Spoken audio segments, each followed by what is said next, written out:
durante más de un siglo. La República Romana se había ido resquebrajando lentamente. Corrupción, ambición, guerras internas. Pero sería un último conflicto, la llamada Guerra Final de la República, el que acabaría por destruirla. Una guerra marcada por ríos de sangre, ejércitos colosales enfrentados. Y una batalla naval que pasaría a la historia, la Batalla de Accio.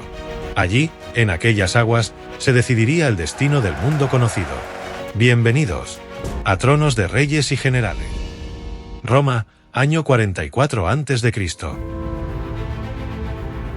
Un grupo de senadores, liderados por Bruto y Casio, asesina a Julio César.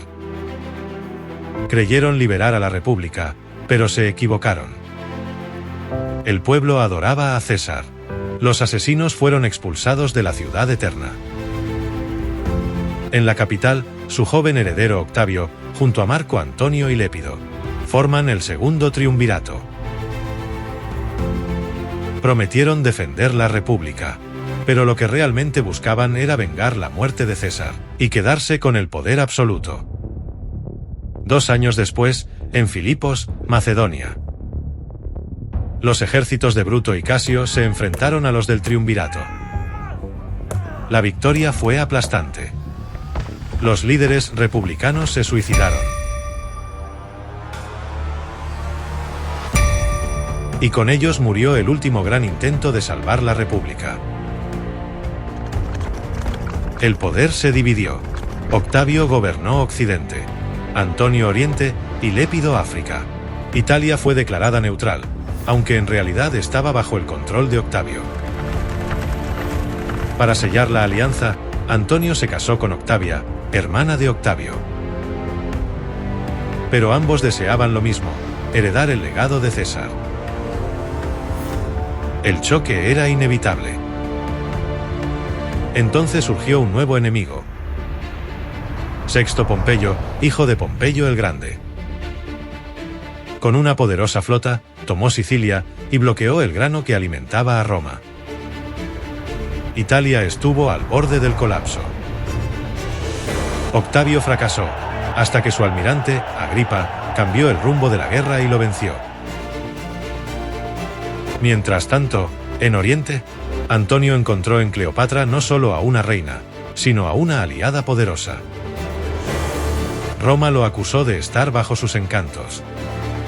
Pero lo cierto es que juntos forjaron una ambición común: construir un nuevo imperio desde Egipto. Antonio reunió uno de los ejércitos más grandes jamás vistos en Roma para marchar contra Partia. Pero la campaña fue un desastre. Miles de legionarios murieron. Su prestigio se desplomó. Octavio, en cambio, crecía en poder e influencia en Roma. En el 34 a.C., Antonio celebró un fastuoso triunfo en Alejandría y entregó tierras a Cleopatra y a sus hijos. Para los romanos, aquello fue la mayor de las traiciones. Octavio no perdió tiempo. Usó la propaganda, declaró la guerra a Cleopatra.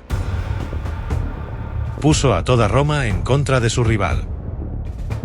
La confrontación final llegó en el 31 a.C., en las aguas de Accio. De un lado, Octavio, con 400 barcos ligeros, ágiles y maniobrables. Del otro, Antonio y Cleopatra, con 250 naves gigantes. Auténticas fortalezas flotantes. El enfrentamiento fue brutal. Durante horas, los mares retumbaron con el choque del hierro y los gritos de los hombres. Pero en el momento decisivo, Cleopatra dio la orden. Se retiró con su flota y con su tesoro. Poco después, Antonio la siguió. Sus soldados quedaron abandonados. La armada fue rodeada y destruida. La suerte estaba echada. Las legiones de Antonio desertaron. Un año después, en Alejandría, derrotados y sin salida.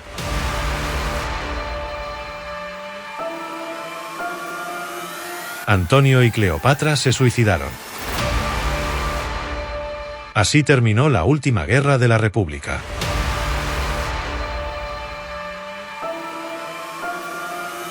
La República murió con ellos. Y de sus cenizas nació el Imperio Romano. En el 27 a.C., Octavio adoptó el nombre de Augusto, el primer emperador de Roma, el dueño absoluto del mundo. Gracias por acompañarnos en este viaje por la historia. Suscríbete. No te pierdas el siguiente episodio de Tronos de Reyes y Generales.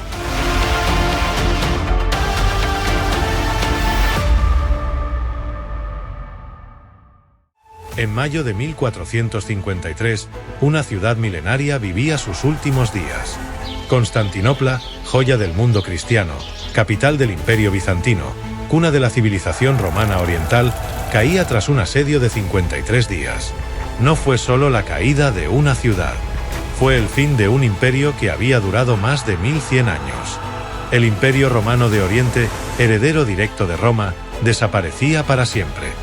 Y en su lugar surgía un nuevo poder, el Imperio Otomano, bajo el mando de un joven sultán de 21 años, Mehmed II, el Conquistador. Hoy, repasamos la batalla que cambió el curso de la historia.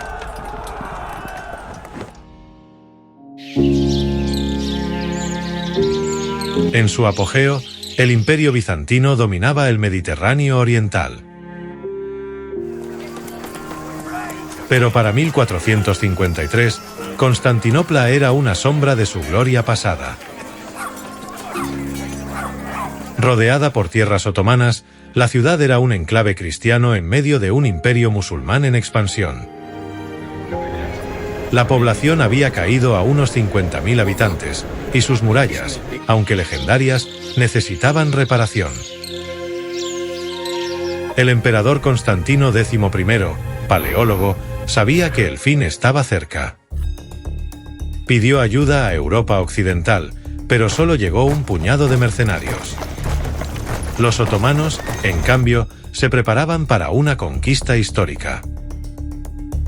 Mehmed II no era un sultán común.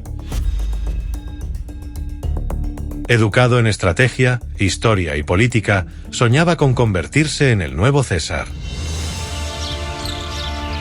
Quería no solo conquistar Constantinopla, sino resucitar el Imperio Romano bajo el Islam. Para lograrlo, necesitaba derribar las murallas más famosas del mundo, las murallas de Teodosio, que habían resistido más de 20 asedios en 1000 años. Pero Mehmed tenía un arma secreta, la artillería pesada. Mehmed contrató al ingeniero húngaro Urban, quien fundió un cañón masivo, más de 8 metros de largo, capaz de disparar proyectiles de piedra de 600 kilogramos. Nada como esto se había visto antes. Pero moverlo fue una hazaña. Necesitó 60 bueyes y 400 hombres para transportarlo. Una vez en posición, el cañón disparaba cada 3 o 4 horas, pero cada impacto hacía temblar las murallas. Los defensores, liderados por Constantino XI, intentaron reparar los daños cada noche. Usaron sacos de arena, madera y escombros para taponar las brechas. Pero el bombardeo continuo minaba su moral y sus defensas. Constantinopla no solo tenía murallas terrestres. Estaba protegida por el Cuerno de Oro, un profundo estuario que impedía el acceso naval. Los bizantinos habían colocado una cadena de hierro que bloqueaba la entrada. Mehmed, ingenioso, tomó una decisión audaz: transportar sus barcos por tierra. De noche, sobre troncos engrasados, más de 70 barcos fueron arrastrados desde el Bósforo hasta el Cuerno de Oro. Al amanecer, la flota otomana flotaba dentro del puerto. Los defensores quedaron atónitos. Ahora, Constantinopla estaba rodeada por tierra y mar. El asedio comenzó el 6 de abril de 1453. Durante semanas, Mehmed lanzó asaltos, todos repelidos. Los defensores, menos de 7.000 hombres, entre bizantinos, genoveses y venecianos, resistieron con coraje. Pero el 22 de mayo, un presagio, la bandera imperial se cayó del mástil. Un mal augurio. 3 días después, un terremoto debilitó aún más las murallas. Mehmed decidió el asalto final para el 29 de mayo. Dividió su ejército en 3 oleadas. Primero, tropas irregulares para agotar a los defensores. Luego, soldados experimentados. Finalmente, la élite y los yeniceros. En las primeras horas del 29 de mayo, los otomanos atacaron. La primera oleada fue masacrada, pero abrió brecha. La segunda ola avanzó, y una sección de la muralla, cerca de la puerta de San Romano, colapsó. En ese momento, una puerta secundaria, la Quercoporta, fue encontrada abierta, por descuido o traición, y los otomanos entraron. Constantino XI, sabiendo que todo estaba perdido, quitó sus insignias imperiales y se lanzó a la batalla. Nunca fue encontrado. Se cree que murió luchando con su espada en la mano. Fue el último emperador romano. Los otomanos entraron en la ciudad y comenzó el saqueo. Durante 3 días, Constantinopla fue saqueada, iglesias, palacios, tesoros. Mehmed ordenó detener el pillaje después de 72 horas, cumpliendo las leyes islámicas de conquista. Pero esta no fue una destrucción, fue una transformación. Mehmed convirtió la Santa Sofía en una mezquita. La ciudad pasó a llamarse Estambul, nueva capital del Imperio Otomano. Y con esto, los otomanos se consolidaron como la gran potencia del Mediterráneo oriental. La caída de Constantinopla tuvo consecuencias globales. Marcó el fin de la Edad Media en Europa. Provocó la huida de eruditos griegos hacia Italia, alimentando el Renacimiento. Cerró las rutas comerciales terrestres al este, impulsando a Portugal y España a buscar rutas marítimas, lo que llevó al descubrimiento de América. Los otomanos dominaron el Mediterráneo durante siglos. Constantinopla dejó de ser cristiana y se convirtió en el corazón de un imperio islámico que duraría 470 años. La caída de Constantinopla no fue solo una batalla. Fue un punto de inflexión en la historia mundial, donde terminó un imperio y nació otro, donde la Edad Media dio paso a la modernidad, y donde una ciudad, 1000 veces conquistada, siguió siendo un símbolo de poder, fe y resistencia. Hoy, Estambul sigue siendo un puente entre continentes y entre épocas.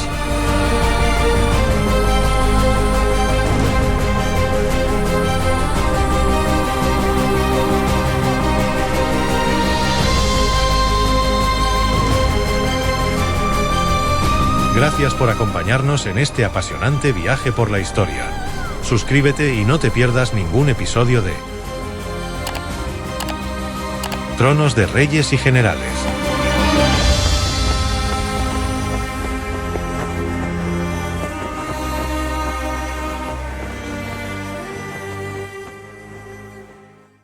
En el siglo VI a.C., mientras Grecia aún era un conjunto de ciudades-estado rivales y Roma apenas comenzaba a formarse, un imperio se alzó en el este con una magnitud nunca antes vista.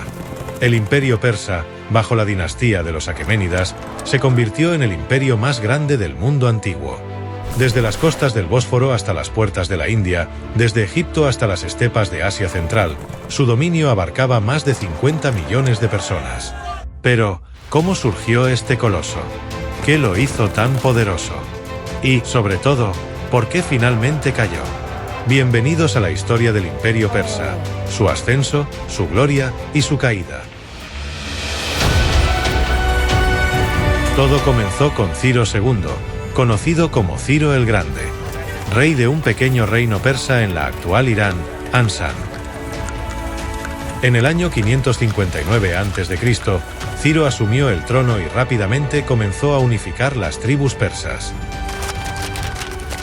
Su primera gran victoria fue contra su señor, el rey de los Medos, Astiages, a quien derrotó en el año 550 a.C. Con media conquistada, Ciro se convirtió en el líder de un nuevo poder, el Imperio Persa. Luego, avanzó hacia el oeste. En 547 a.C., derrotó al rico rey Creso de Lidia, famoso por su riqueza. La caída de Sardes, su capital, le dio acceso al mundo griego en Asia Menor. Pero Ciro no era solo un conquistador, era también un gobernante visionario. Cuando tomó Babilonia en 539 a.C., no saqueó la ciudad. En cambio, se presentó como un libertador. Permitió a los judíos exiliados regresar a Jerusalén y reconstruir su templo. Este acto, grabado en la cilindro de Ciro, lo convirtió en uno de los primeros defensores conocidos de los derechos humanos. Al morir en el año 530 a.C., Ciro había creado un imperio que se extendía desde el Mediterráneo hasta el río Indo. Un logro sin precedentes. Pero su sucesor, Cambises II, ampliaría aún más sus fronteras. En 525 a.C., Cambises II invadió Egipto, derrotando al faraón Samético III en la batalla de Pelusio. Egipto, una de las civilizaciones más antiguas del mundo, ahora era parte del Imperio Persa. Pero el reinado de Cambises fue breve y turbulento. Tras su muerte, un periodo de caos llevó al trono a Darío I, un noble persa que afirmó tener derecho al poder. Darío no solo consolidó el imperio, lo transformó. Dividió el vasto territorio en 20 satrapías, provincias, cada una gobernada por un sátrapa leal al rey. Estableció un sistema de impuestos, construyó caminos como la Ruta Real y creó un ejército profesional, el Ejército Inmortal, compuesto por 10.000 soldados de élite. Además, impulsó grandes obras. Persépolis, la capital ceremonial, se convirtió en un símbolo de la grandeza persa. Bajo Darío, el imperio alcanzó su máxima extensión. Desde Tracia en Europa, hasta la India en el este y desde el Cáucaso hasta Nubia. Era un imperio multilingüe, multicultural y relativamente tolerante con sus pueblos sometidos. Pero esta paz no duraría. En 499 a.C., las ciudades griegas de Asia Menor se rebelaron contra el dominio persa, con ayuda de Atenas. Darío respondió con fuerza. En 490 a.C., envió una flota a Grecia. Su objetivo, Atenas. Desembarcaron en Maratón. Pero los atenienses, liderados por Milcíades, los enfrentaron con una táctica audaz. Una carga frontal que rompió las líneas persas. La batalla de Maratón fue una victoria griega decisiva. Darío murió planeando una nueva invasión. La tarea recayó en su hijo, Jerjes I. En 480 a.C., Jerjes lanzó una invasión masiva. Según los antiguos, su ejército superaba el 1.000.000 de hombres. Aunque exagerado, era sin duda el mayor ejército jamás reunido. Pasó el Helesponto sobre un puente de barcas y avanzó hacia el sur. En Termópilas, los espartanos, liderados por Leónidas, resistieron heroicamente durante 3 días. Aunque cayeron, ganaron tiempo para que Grecia se preparara. La verdadera batalla se libró en el mar. En Salamina, el almirante ateniense Temístocles atrajo a la flota persa a un estrecho, donde su tamaño fue una desventaja. Los persas sufrieron una derrota devastadora. Jerjes huyó a Asia. Al año siguiente, en Platea, el ejército griego aplastó al persa en tierra. Las guerras médicas habían terminado. El sueño persa de dominar Grecia también. Tras las derrotas en Grecia, el imperio siguió siendo poderoso, pero comenzó a debilitarse desde dentro. Los siguientes reyes, Artajerjes, Darío II, Artajerjes II, no igualaron a sus predecesores. Las rebeliones atrapales se volvieron comunes. Egipto se liberó brevemente. La corte en Susa se llenó de intrigas, asesinatos y corrupción. El poder del rey se erosionó. Aunque el imperio aún controlaba vastos territorios, su capacidad militar y administrativa decayó. Entonces, en el oeste, surgió una nueva potencia: Macedonia. Bajo Filipo II y luego su hijo Alejandro, los macedonios unificaron Grecia y miraron hacia Oriente. En 334 a.C., con solo 30 años, Alejandro el Grande cruzó el Helesponto con un ejército de 40.000 hombres. Iba a hacer lo que nadie había logrado: destruir el imperio persa. La primera gran batalla fue en el río Gránico. Alejandro cargó personalmente contra los generales persas y los derrotó. Luego liberó las ciudades griegas de Asia Menor. En Isos, 333 a.C., enfrentó a Darío III, el último gran rey persa. A pesar de tener un ejército mucho más grande, Darío fue derrotado por la disciplina macedonia y el genio táctico de Alejandro. Huyó, abandonando a su familia, que cayó en manos de Alejandro. Alejandro no perdonó. Tomó Tiro tras un brutal sitio de 7 meses. Luego, en Gaugamela, 331 a.C., se enfrentó al último gran ejército persa. En una llanura en Mesopotamia, Alejandro usó una maniobra envolvente. Rompió el centro persa y obligó a Darío a huir de nuevo. Alejandro marchó hacia Persépolis, la capital ceremonial del imperio. Entró en la ciudad y la saqueó. Luego, según algunas fuentes, ordenó quemar el palacio. Fue un acto simbólico. El fin del imperio persa. Darío III fue asesinado poco después por uno de sus propios sátrapas. Alejandro, ahora rey de Asia, asumió el control.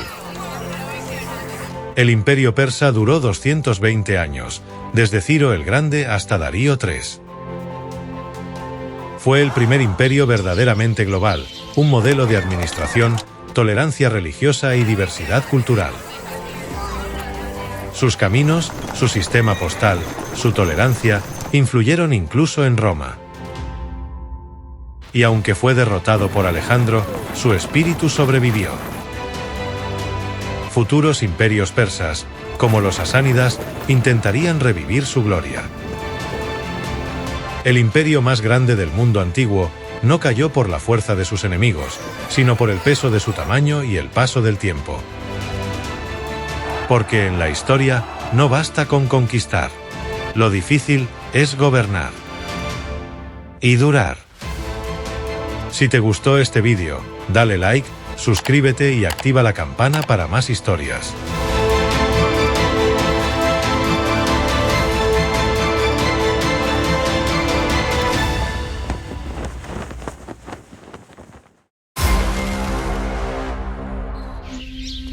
God save us. Un disparo. Una flecha perdida que, según la leyenda, Oh my God.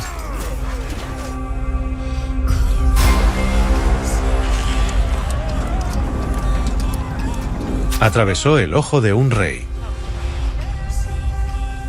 El 14 de octubre de 1066, en un campo cerca de Hastings, se decidió quién gobernaría Inglaterra y con ello el futuro de Europa. Pero, ¿cómo se llegó a ese momento? ¿Por qué esta batalla cambió para siempre la historia y la cultura de un país? Bienvenidos a Tronos de Reyes y Generales.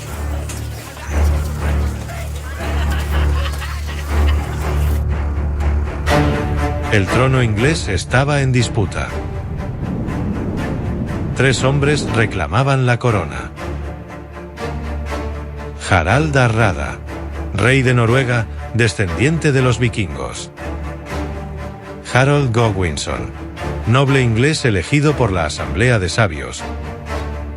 Guillermo, duque de Normandía, que aseguraba una promesa real y un juramento de Harold en Normandía. La muerte de Eduardo desató una tormenta de ambición, traición y destino. Más allá de los ejércitos, había pasiones. Guillermo estaba casado con Matilde de Flandes, quien bordó el famoso tapiz de Bayeux para glorificar a su marido. El tapiz, en realidad, fue encargado probablemente por Odo, obispo de Bayeux y hermanastro de Guillermo, y realizado en Inglaterra por bordadores de Canterbury. Mientras tanto, Harold, el rey inglés, había jurado defender a su pueblo. Prometió a su esposa Edith que regresaría victorioso, sin saber que aquel adiós sería el último. Harold era el hombre más poderoso de Inglaterra antes de ser rey, con campañas exitosas en Gales y una familia ligada a la nobleza danesa. Harold acababa de derrotar a los vikingos en Stamford Bridge, marchando a pie más de 300 kilómetros en apenas 4 días. Exhausto, reunió a su ejército en Hastings. Guillermo cruzó el canal con caballería, infantería y arqueros, dispuesto a cumplir lo que llamaba el designio de Dios. Mientras que los ingleses dependían casi exclusivamente de infantería y el muro de escudos. El ejército inglés se colocó en la colina de Senlac, en formación cerrada de escudos, una muralla de madera y acero. Abajo, Guillermo lanzó primero a sus arqueros, luego a la caballería normanda. Flechas llovían sobre la colina, pero los escudos resistían. Los caballeros chocaban contra la muralla y eran rechazados una y otra vez.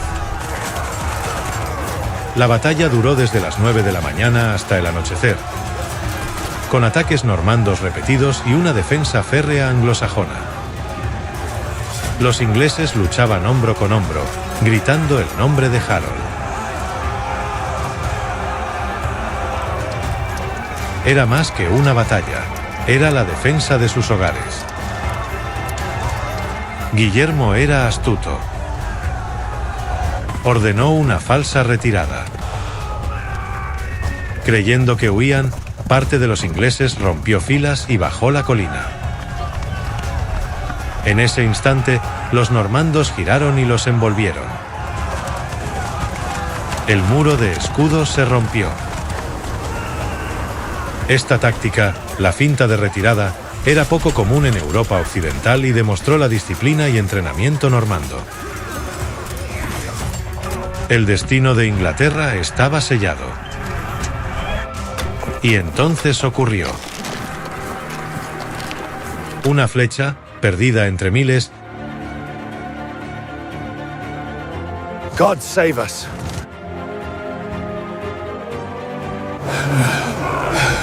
Oh my God. impactó en el ojo de Harold, según el famoso tapiz de Bayeux. El rey inglés cayó, y con él, la resistencia. La muerte de Harold marcó el fin del dominio anglosajón y el inicio de la era normanda. La batalla terminó. Inglaterra tenía un nuevo amo, Guillermo, llamado desde entonces el Conquistador. El 25 de diciembre de 1066, Guillermo fue coronado en Londres. Su victoria trajo castillos, leyes y una nueva nobleza. La aristocracia anglosajona fue reemplazada casi por completo por normandos. Se instauró el sistema feudal. Se construyeron castillos y se centralizó el poder real.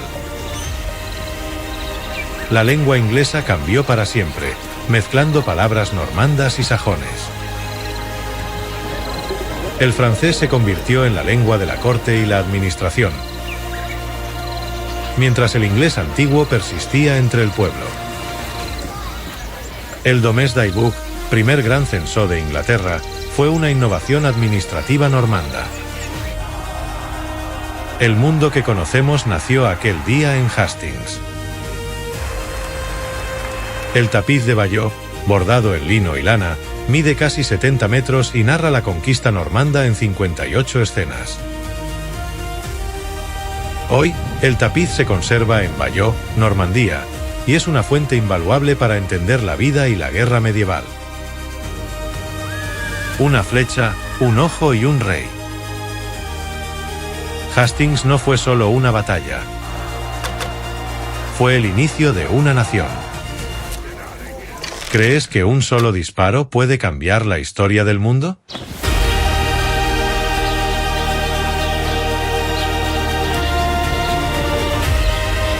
Dale al like, suscríbete y pica en la campanita para no perderte ningún capítulo de Tronos de Reyes y Generales.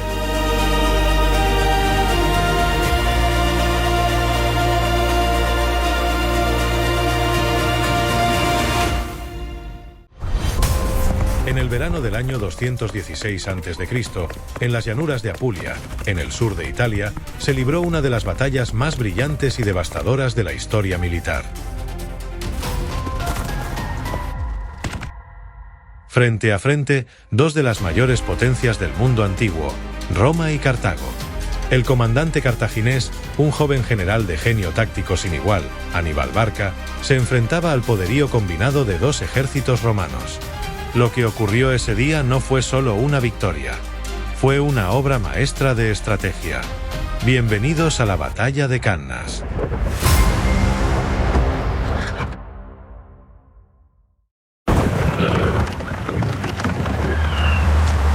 Tras su audaz cruce de los Alpes en 218 a.C., Aníbal invadió Italia con un ejército compuesto por cartagineses, galos, íberos y númidas.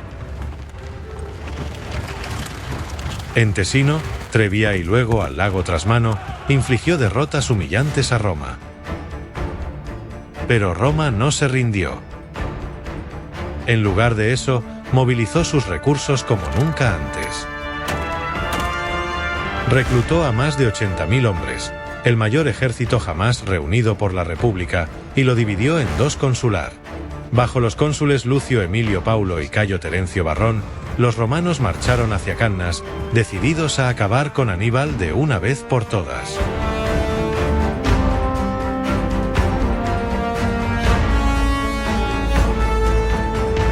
Cannas era una llanura amplia, cerca del río Ofanto, ideal para el combate en masa. Aníbal eligió cuidadosamente el terreno. Sabía que Roma confiaba en su infantería pesada, en la famosa legión romana, con su formación en triplex acies. Dicen que nunca hemos visto un enemigo así. ¿Crees que volveremos a casa? Pero él tenía otras cartas bajo la manga. Su ejército, aunque más pequeño, unos 50.000 hombres, era diverso y altamente entrenado. Contaba con infantería ligera, elefantes y, sobre todo, una caballería superior, especialmente los jinetes númidas. Y lo más importante, Aníbal entendía la psicología de la guerra.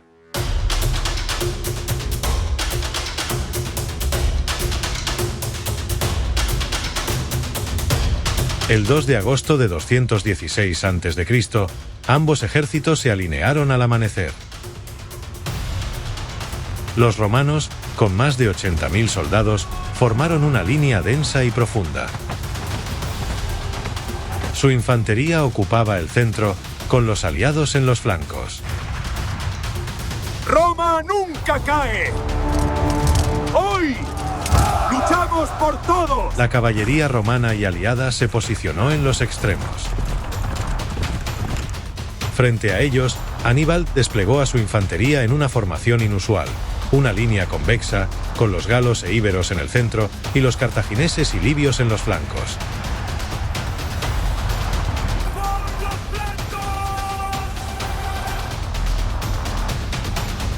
¡Mantengan la formación! ¡Por Roma! Esta curva no era un error, era una trampa. La batalla comenzó con un fuerte viento del este que lanzó arena y polvo a los ojos de los romanos.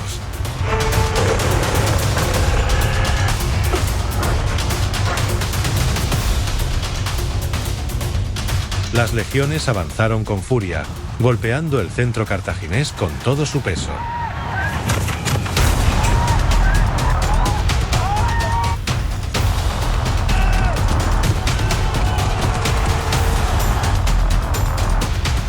Y como Aníbal planeó, el centro cedió. Lentamente retrocedió, formando una media luna cada vez más pronunciada. ¿Por qué retroceden? ¿No ven que los superamos? Los romanos, creyendo que estaban ganando, se adentraron más y más, empujando hacia el interior. Pero estaban entrando en una bolsa mortal. Mientras tanto, en los flancos, la caballería cartaginesa bajo Asdrúbal derrotó a la caballería romana en el ala izquierda. Y los jinetes númidas contuvieron a los romanos en el ala derecha. Con la caballería romana fuera de combate, Asdrúbal trasladó sus jinetes veteranos al centro de la batalla. Desde ambos flancos, la infantería cartaginesa de élite, los libios, comenzó a presionar hacia adentro. Y desde la retaguardia, la caballería atacó por la espalda.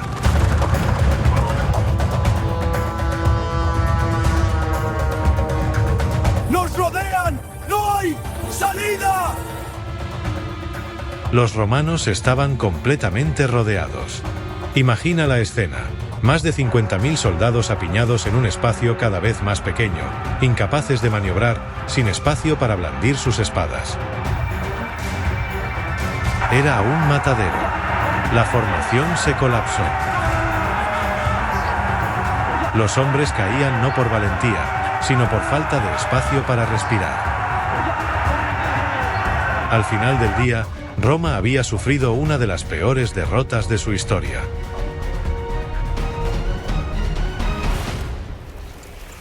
Según Polibio, murieron alrededor de 55.000 legionarios. Entre los caídos, el cónsul Lucio Emilio Paulo, 80 senadores y cientos de oficiales. Aníbal perdió solo unos 6.000 hombres. Fue la mayor destrucción de un ejército en un solo día en la historia antigua. Roma quedó conmocionada. Las puertas de la ciudad se cerraron. Se temía que Aníbal marchara sobre Roma misma. Cannas es considerada la perfección de la doble envoltura. Fue estudiada por Napoleón, Moltke y por Eisenhower. Incluso en la Segunda Guerra Mundial, generales alemanes buscaron replicar esta maniobra. Pero Cannas también muestra una paradoja. Aníbal ganó la batalla, pero perdió la guerra. A pesar de su victoria, no pudo tomar Roma. Falta de refuerzos Apoyo político limitado y la tenacidad romana evitaron que Cartago ganara la guerra. La estrategia militar no siempre decide el destino de las naciones. Cannas no fue solo una batalla, fue una lección eterna sobre el arte de la guerra. La importancia del terreno, el liderazgo, la disciplina y el precio del error.